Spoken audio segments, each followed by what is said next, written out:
ఎంతమంది వస్తారనేటువంటి దానికి ఆ డిపార్ట్మెంట్ల తాలూకా ఓకే వదిలేస్తున్నాం. మేము లెక్కలు పెట్టి నెంబర్లు చెప్పలేము.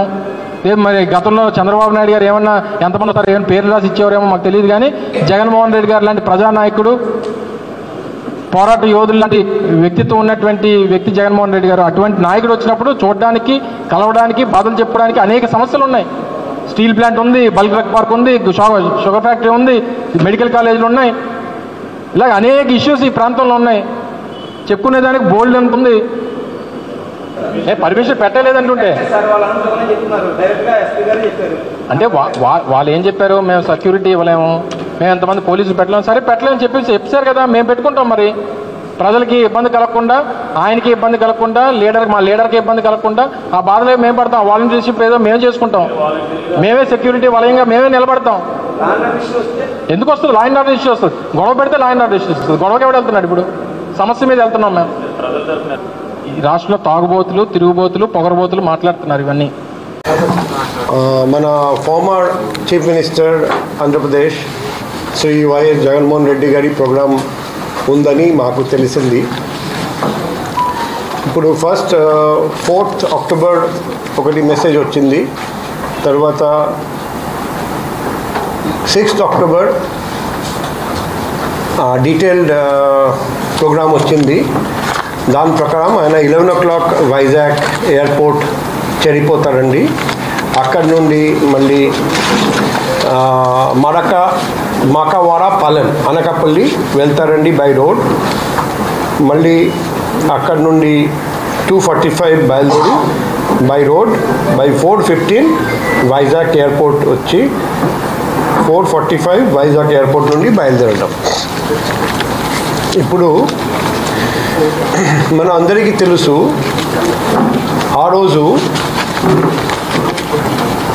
ICC world cup cricket for women first match in Vizag district in ACS stadium జరగబోతుంది. 9th అక్టోబర్ లక్ష్మీవారం ఇండియా వర్సెస్ సౌత్ ఆఫ్రికా. ఆ రోజు ఆ మ్యాచ్ వచ్చేసి ఒక ఇంటర్నేషనల్ ఈవెంట్. మన వైజాగ్కి గర్వకారణం. ఎందుకంటే మన వైజాగ్ సిటీని సెలెక్ట్ చేయడం జరిగింది ICC women's cricket world cup. ఆ రోజు ఫస్ట్ మ్యాచ్ హెవీ క్రౌడ్ మేము ఎక్స్పెక్ట్ చేస్తున్నాం. సో ఆ మొత్తం పోలీస్ బందోబస్త్ ఆ వరల్డ్ కప్ క్రికెట్ మ్యాచ్ కోసం యూజ్ చేయడం జరుగుతుంది. Road opening parties, anti sabotage checking, accommodation దగ్గర బందోబస్త్, వేణు దగ్గర బందోబస్త్, అంటే క్రికెట్ స్టేడియం చుట్టూ బందోబస్త్, ట్రాఫిక్ బందోబస్త్, పార్కింగ్ ప్లేస్ బందోబస్త్. పబ్లిక్ పొద్దున నుండి రావడం మొదలు పెట్టారండి. రాత్రి వరకు మ్యాచ్ జరుగుతుంది. సో మన వైజాగ్ సిటీ ప్రెస్టీజ్ ఈ ఈవెంట్తో లింక్ ఉంది. ఆ రోజు ఎక్కడైనా ఒక చిన్న పొరపాటు జరిగితే మన సిటీ ప్రెస్టీజ్కి డ్యామేజ్ జరుగుతుంది. కాబట్టి మన సిటీలో ఆ రోజు ఎటువంటి అవాంఛనీయ సంఘటన జరగకూడదు. మేము ప్రత్యక్షంగా ఎఫర్ట్ పెట్టున్నాం. ఆ పరిస్థితిలో ఆ రోజు పోలీస్ ఫోర్స్ అవైలబుల్గా లేనప్పుడు ఈ రోడ్ జర్నీ అబ్సల్యూట్లీ అనవసరం. మేము క్లియర్గా చెప్పాము. ఇప్పుడు లెటర్ పంపిస్తున్నాము.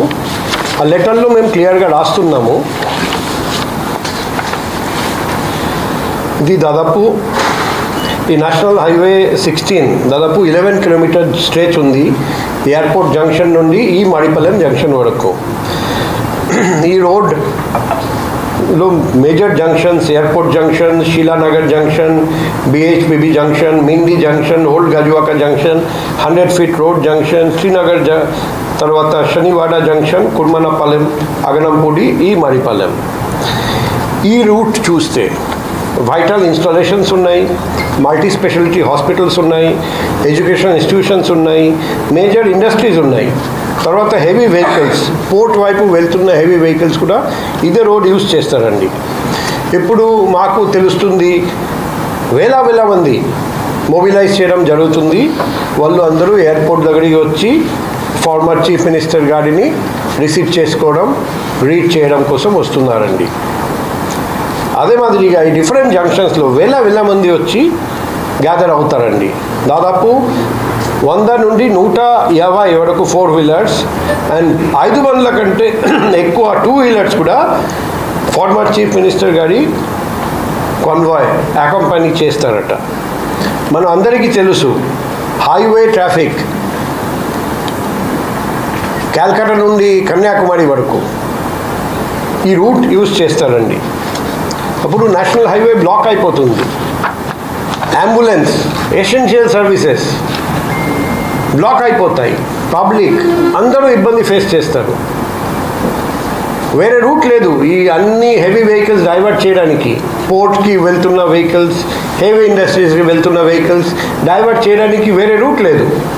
పెద్ద ట్రాఫిక్ జామ్ జరుగుతుంది. దానివల్ల ఎసెన్షియల్ సర్వీస్ ఆగిపోతాయి, పబ్లిక్కి ఇబ్బంది, అండ్ ఈ కాన్వాయ్ కూడా ఆగిపోతుంది. సో మొన్న కరూర్లో ఏం జరిగింది మనకు తెలుసు. తమిళనాడులో 41 మంది చనిపోయారండి. తొక్కిసల్ట జరిగింది.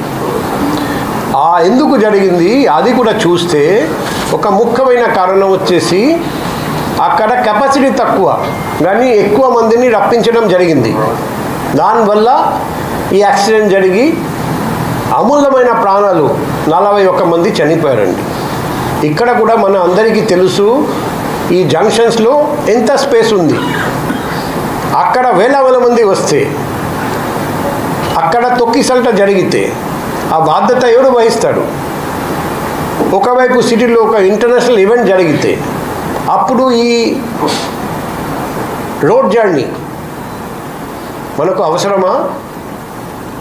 సో ఈ అంతా మనం ఆలోచించి మేము క్లియర్గా రాస్తున్నాం, వాళ్లకు లెటర్ ఇస్తున్నాం.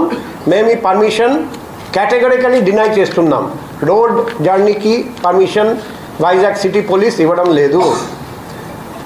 సో ఒకవేళ ఆ ప్రోగ్రాం పెట్టాలంటే అది ఉంది అనకాపల్లి జిల్లాలో మకవాడ పాలెం. ఆ మకవాడ పాలెం వెళ్ళాలంటే ఈజీగా చౌపట్ ద్వారా వెళ్ళొచ్చు.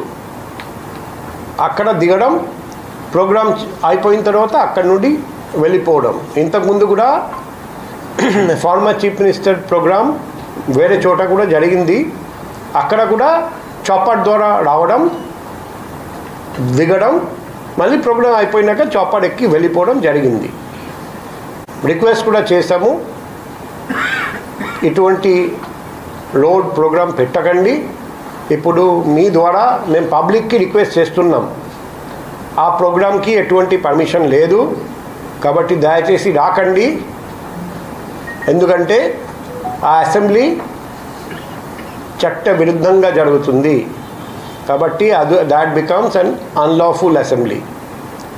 తర్వాత at the cost of repetition అందరికీ ఇబ్బంది, పబ్లిక్కి ఇబ్బంది, ట్రాఫిక్కి ఇబ్బంది, ఎసెన్షియల్ సర్వీసెస్కి ఇబ్బంది, అంబులెన్స్కి ఇబ్బంది, ఇండస్ట్రీస్కి ఇబ్బంది. అండ్ ఎక్కడైనా ఏదైనా అవాంఛనీయ సంఘటన జరిగితే, తొక్కిసల్ట జరిగితే, అదే రోజు international event, first match India versus South Africa. So it is completely unnecessary and Vizag City Police is denying permission for this entire road journey. The program is not permitted. So మీ ద్వారా కూడా request చేస్తున్నాం, ఒకవేళ ఆ programme ఆ రోజు పెట్టాలంటే through చౌపట్ డైరెక్ట్గా అక్కడ దగ్గర దిగి ఆ ప్రోగ్రామ్ చేసుకొని తర్వాత చౌపట్ ద్వారా వెళ్ళిపోవచ్చు. ఎటువంటి ఇబ్బంది ఎవరికి ఉండదు. సో ఇది మొట్టమొదటి విషయం మీకు తెలియజేస్తున్నాం. రండి, మీరు రండి. ఇంతకుముందు ఒక చైర్ తీసుకోండి, కూర్చోండి అక్కడ. సో సెకండ్ ఫేజ్ మన ఇంతకుముందు మేము 60 లక్షలు విలువైన క్రిప్టో కరెన్సీ. కూర్చోండి, మీరు కూర్చోండి, పర్వాలేదు, కూర్చోండి. ఇంకొక చైర్